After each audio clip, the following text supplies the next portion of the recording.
Mereka sangkakan dia adalah batu yang solid, yang dipahat seperti gayanya tadi itu, sehingga menjadi bentuk kuboid atau segi empat atau bentuk kotak. Kan? Namun datang pula persoalan, bagaimana batu itu boleh dipotong begitu cantik dan boleh disusun begitu rapat. Bermaksud potongan itu begitu baik sehingga boleh rapat, tidak ada bersegi-segi.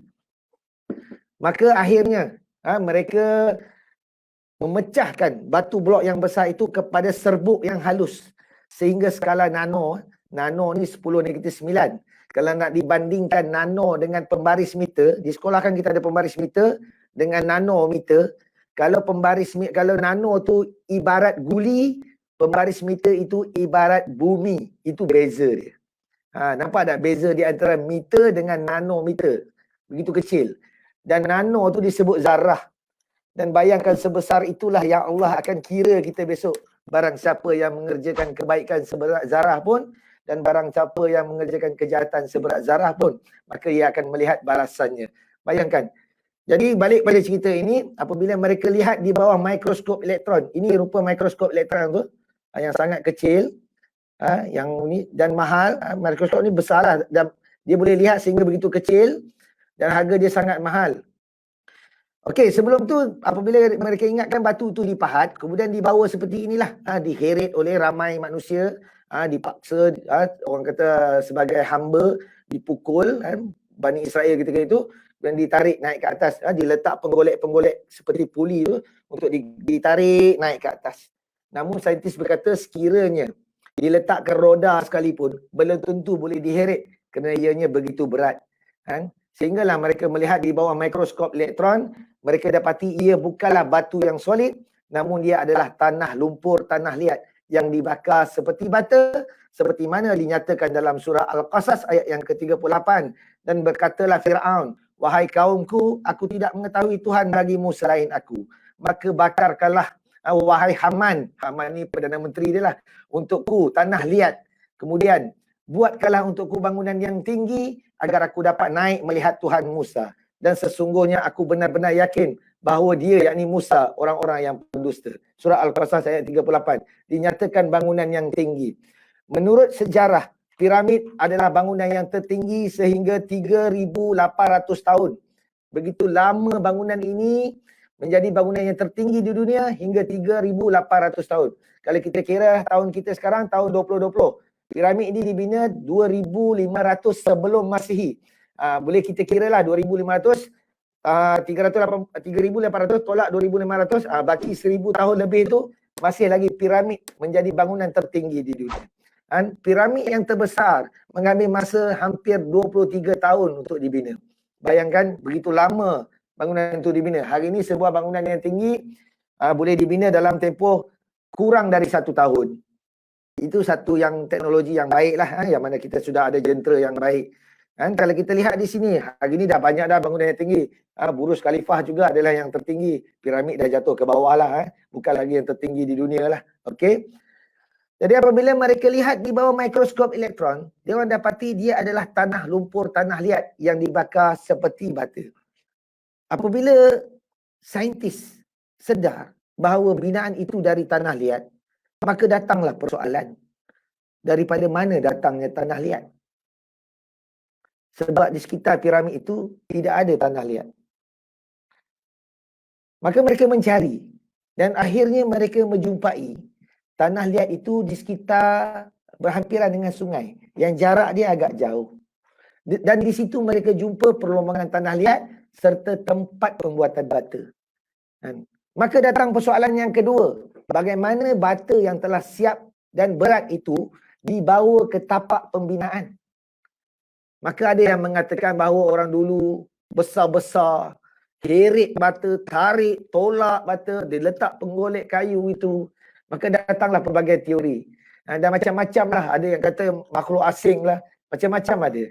Hari ini sudah ada satu teori, masih dalam bentuk teori, menyatakan bahawa orang dulu menggunakan laluan air untuk membawa batu bata sebagai binaan piramid itu. Saya lukiskan keadaannya. Kalau kita tengok di sini, nanti saya akan lukiskan untuk memudahkan para penonton untuk tengok keadaannya. Okey. Ini sungai, ini piramid. Ini piramid. Dalamnya ada air. Macam mana dapat air? Sama ada daripada hujan ataupun dimasukkan air. Diadakan terowong sampai ke sungai. Ini sungai. Ini pelombongan tanah liat. Sebenarnya pembinaan ini bermula daripada terowong di sungai ini dulu, baru sampai ke piramid. Daripada sini terus ke atas lah. Okey. Di sini pelombongan tanah liat.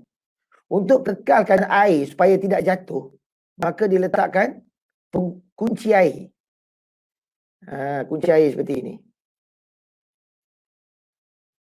Sama keadaannya kalau kita ada gelas, kemudian kita letak air, kemudian kita masukkan straw. Dalam straw tu kita masukkan air, kemudian kalau kita tak nak jatuh, kita tutup dengan jari kita. Macam straw macam ni, kita tutup dengan jari kita gini. Nanti air akan kekal dalam ni. Biasanya kalau kita pergi kedai makan, lama-lama sangat tunggu, kita main macam tu kan. Main, budak-budak suka main lah. Rasanya orang dewasa pun main juga, dia main masuk mulut dia tu kan. Orang kita boring ni macam tu lah, ada air. Okey, apa akan berlaku kalau kita angkat jari, air yang dalam straw akan turun ke bawah. Ni boleh cuba, kalau ada yang di sini guru, boleh main di sekolah. Ambil straw, cuma janganlah guna teh tarik. Gunalah air paip kan. Nanti kalau guna teh tarik, sayang pula teh tarik tak sanggup nak minum dah, nanti ada main macam tu. Okey. Okey, sekarang ni kita cuba masukkan kayu pucukil gigi dalam ni. Ataupun mancis. Tadi tangan kita dalamnya ada ni straw, dalamnya ada air, masukkan kayu. Ni macam ni kali cawan masukkan. Nanti apa yang berlaku? Kayu mancis ataupun kayu pucukil gigi itu akan naik ke atas melalui air yang ada di dalam straw. Sebab kayu kurang tumpat. Lagipun pada kayu ada udara, gelembung udara, dia akan terus naik ke atas. Selagi mana ada air di dalam straw. Kalau dia angkat jari, air itu turun bersama dengan kayu-kayu sehingga turun ke bawah. Itu kerana apa? Ini adalah kerana ketumpatan. Kita belajar di sekolah itu kerana ketumpatan. Jadi perkara yang sama, bata yang telah dibakar itu tadi diapungkan dengan kayu yang disangkakan penggolek tadi tu. Sebenarnya dia bukan penggolek, diapungkan. Kemudian pintu ni dibuka, ditolak bata tu masuk dan ditutup balik. Bila pintu ni dibuka, masukkan batu yang ada apungan tadi, tutup balik. Tujuan buka dan tutup pintu itu sama seperti jari. Bermakna selagi mana ditutup, air di dalam piramid tak akan mengalir keluar ke sungai. Kalau semua pintu ni dibuka, air yang ada dalam piramid akan terus mengalir ke sungai. Dulu mereka sangkakan ini adalah laluan rahsia untuk pergi ke satu piramid yang lain. Sebenarnya adalah terowong untuk membawa bata. Tapi dalam masa sama memang dia berhubunglah dengan piramid yang lain sebab puncanya sama, daripada punca yang sama. Okey, sampai di sini dibuka pintu, ditolak, bata tu akan pergi sendiri. Kerana apa? Kerana dia telah diapungkan kayu, memang dia akan terus naik ke atas. Tak perlu lagi ditolak. Nanti tutup balik. Nanti batu tu akan pergi lagi, buka, pergi, tutup. Sampailah ke atas. Bila sampai di atas, bata itu disusun. Oleh kerana benda yang berat diapung dengan kayu menjadi terapung, di dalam air dia boleh mudah ditolak. Seperti mana saya ada satu baldi air, apabila saya letak dalam air ringan dia saya gerakkan. Namun apabila saya angkat, dia sudah berat. Sebab dekat bawah tu dia ada daya apungan yang membantu supaya benda tu jadi ringan. Okey, samalah konsep seperti kapal, samalah konsep seperti mana orang yang duduk dalam air guna prinsip Archimedes tu tadi. Okey. Ni anak kita belajar dalam fizik. Okey, sebab tu kita tengok bila Allah bagi petunjuk bahawa binaan itu dari piramid, maka manusia mula mencari daripada mana binaan itu daripada tanah liat, maka manusia mula mencari daripada mana datangnya tanah liat. Akhirnya jumpalah bagaimana piramid itu dibuat.